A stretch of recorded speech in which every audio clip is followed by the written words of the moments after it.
5 sniper terhebat sepanjang masa.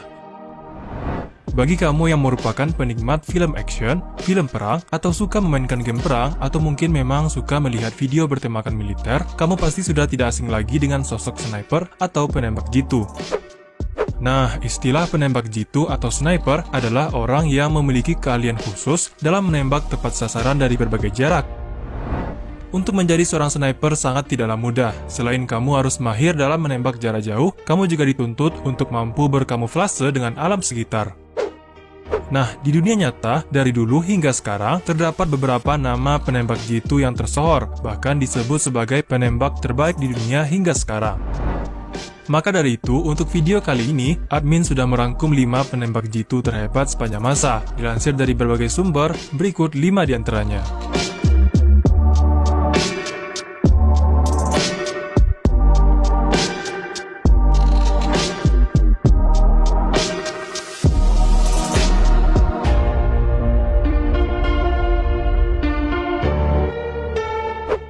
5. Chris Kyle. Yang pertama ini datang dari seorang mantan anggota pasukan khusus US Navy SEAL yang memang mempunyai bakat sebagai penembak jitu.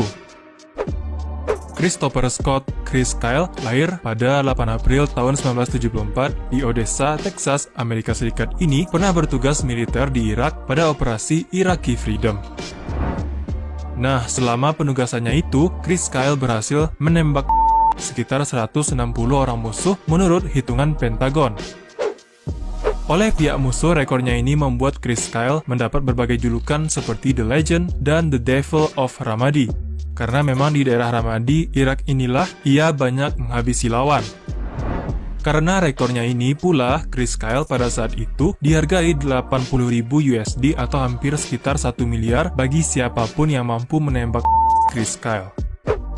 Sekitar tahun 2009, Chris Kyle dengan Macmillan TAC-338-nya ini akhirnya diberhentikan secara terhormat dari Angkatan Laut Amerika Serikat, US Navy. Nah, usai non-aktif dalam kancah militer, Chris menulis buku biografinya yang berjudul American Sniper, yang juga diangkat ke layar lebar dengan judul yang sama.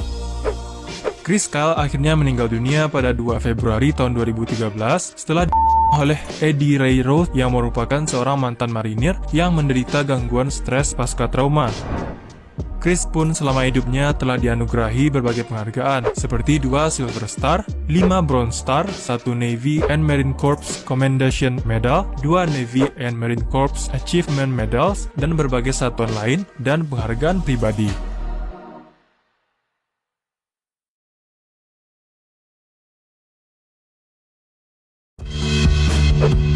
4. Vasily Zaitsev.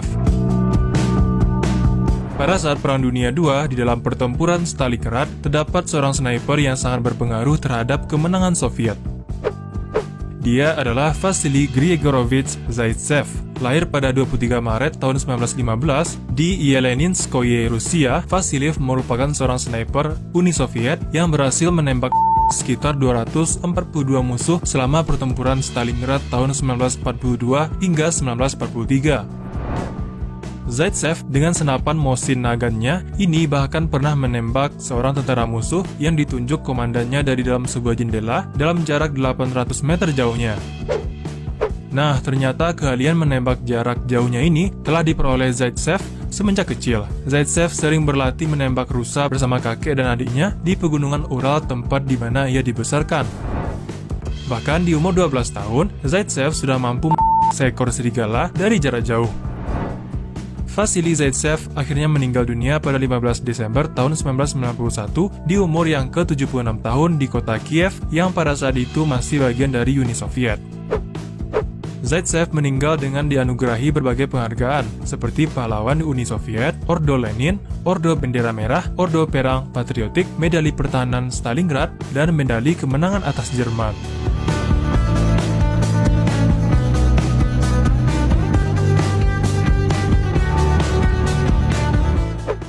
3. Carlos Hathcock. Yang satu ini namanya begitu melegenda di dunia penembak jitu. Carlos Norman Hathcock II adalah penembak jitu Korps Marinir Amerika Serikat yang bertugas di Perang Vietnam. Carlos lahir pada 20 Mei tahun 1942 di Little Rock, Arkansas, Amerika Serikat. Nah, selama di Perang Vietnam ini, Carlos tercatat berhasil menembak 93 orang musuh terkonfirmasi dan diyakini hingga 400 orang tentara Viet Cong yang tidak terkonfirmasi. Carlos pun memegang rekor tertinggi sebagai bounty tertinggi di Vietnam dan rekor setiap penembak jitu di Vietnam. Di Perang Vietnam pun Hancock pernah diberi tugas yang sangat menantang dan membutuhkan kesabaran, yaitu merayap kurang lebih 2,5 km yang ditempuh secara perlahan dan nyaris memakan waktu 4 hari demi Jenderal Vietnam Utara. Setelah menempuh jarak sekitar 732 meter, akhirnya Carlos Hancock berhasil membunuh Jenderal Vietnam Utara dengan tembakan tepat di dada. Nah, setelah 20 tahun pelayanan, Carlos Hancock yang memiliki julukan White Feather ini akhirnya meninggal dunia pada 23 Februari tahun 1999 di umur yang ke-56 tahun di Virginia, Amerika Serikat. Carlos Hancock pun meninggal dengan berbagai penghargaan seperti Silver Star, Navy Commendation Medal, dan Purple Heart.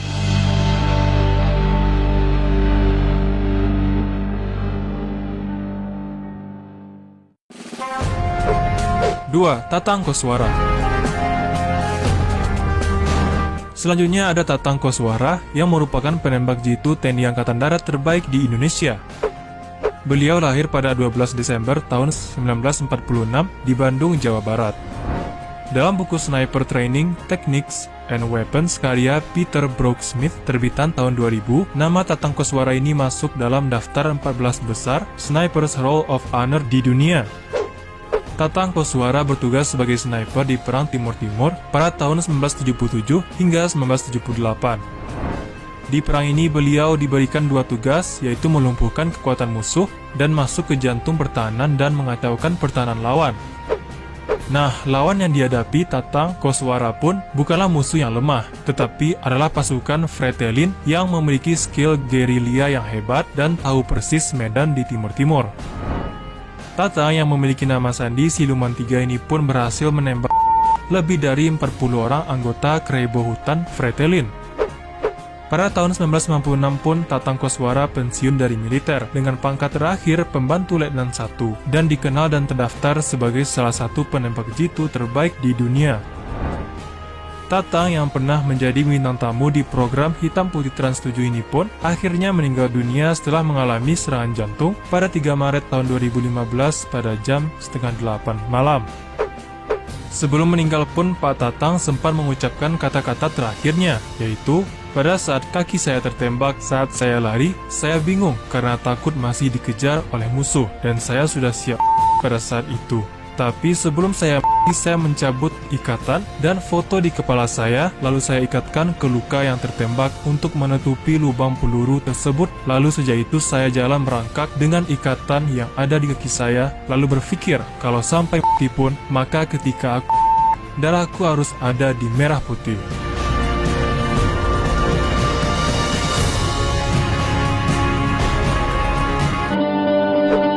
Satu, Simo Häyhä. Yang terakhir ada Simo Häyhä yang merupakan seorang sniper asal Finlandia. Simo lahir pada 17 Desember tahun 1905 di Rautjärvi, Finlandia. Nah, Simo Häyhä sebenarnya hanyalah seorang petani dan pemburu yang telah melewati masa wajib militer 1 tahunnya. Namun, sniper yang memiliki julukan White Death ini dikenal sebagai sniper paling mematikan di dunia. Ketika Uni Soviet menyerang Finlandia pada tahun 1939 dalam Perang Musim Dingin, ia memutuskan untuk membantu Finlandia. Dan hanya dengan menggunakan senapan standar, Simo pun mampu memiliki rekor terbesar dalam peperangan. Dalam peperangan melawan Soviet ini, Simo Häyhä berhasil membunuh 705 orang tentara Soviet hanya dalam kurun waktu kurang dari 100 hari. Bahkan angka ini pun adalah angka yang terkonfirmasi, karena diperkirakan ada ratusan lagi korban Simo Häyhä. Nah, yang lebih mencengangkan, semua yang dilakukan oleh Häyhä ini menggunakan sniper yang terbilang kuno, bahkan tidak memakai lensa pembidik seperti halnya senapan sniper. Berbagai usaha untuk menghentikan Simo Häyhä pun sudah dilakukan, mulai dari Uni Soviet yang mengirimkan pasukan khusus, serangan artileri, mengumpulkan tim yang terdiri dari sniper-sniper hebat, hingga karpet bombing, namun tak satu pun yang berhasil menghentikan Simo Haeha. Malah sebaliknya.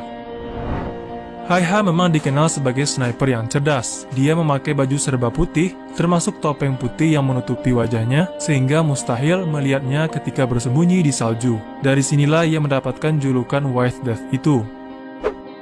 Hingga pada tanggal 6 Maret tahun 1940, seseorang yang bisa dibilang beruntung berhasil Haeha di kepala dengan peluru peledak. Lalu ketika ditemukan dan dibawa kembali ke markas, setengah dari kepala Haeha telah.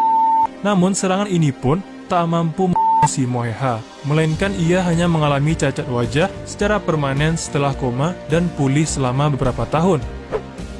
Nah, Simo Haeha akhirnya meninggal dunia pada tanggal 1 April tahun 2002 di usia yang ke-96 tahun di Rumah Sakit Khusus Veteran Perang. Di masa-masa pensiunnya ini pun, Simo pernah ditanya apakah ia menyesal telah begitu banyak orang. Ia berkata, "Aku hanya menjalankan tugasku, itu yang aku lakukan. Sebaik mungkin akan kulakukan."